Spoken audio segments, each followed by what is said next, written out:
Look at this morose motherfucker right here. Smells like selling shit in their cereal. Nuge.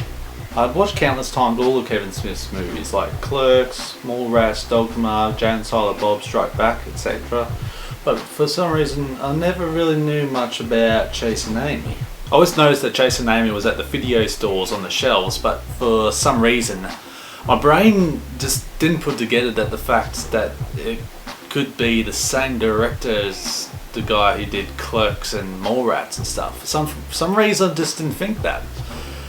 Besides the actual fact that their mascot, Jay and Silent Bob, one, on the front cover, and two, in the movie. So, what the fuck was I thinking?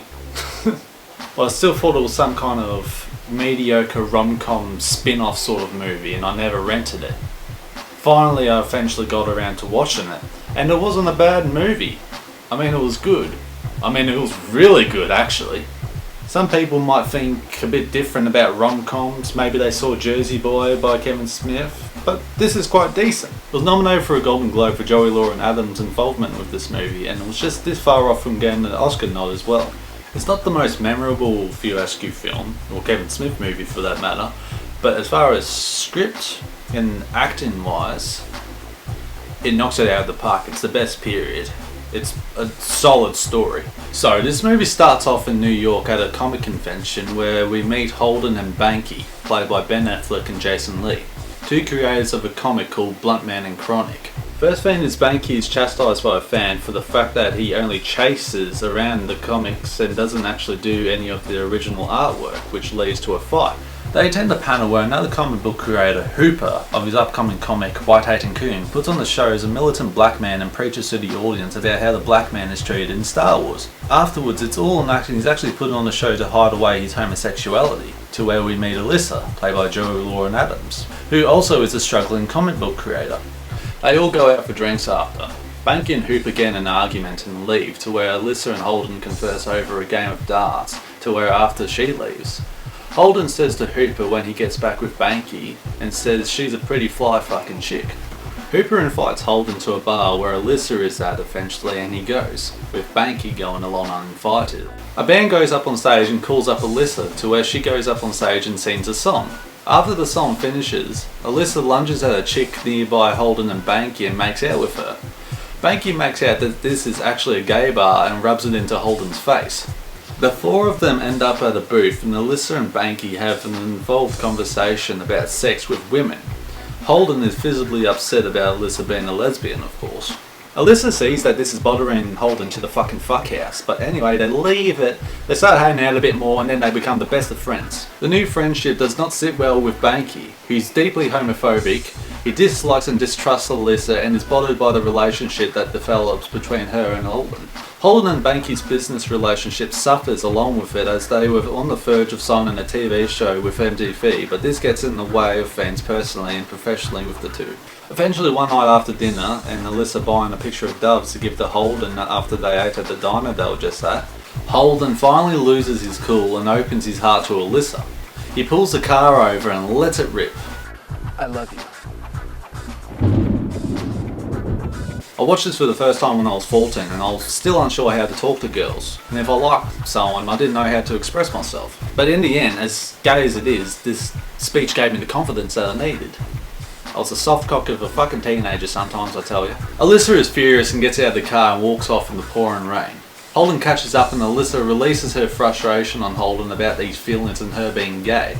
In the end, she can't resist and they fall in love.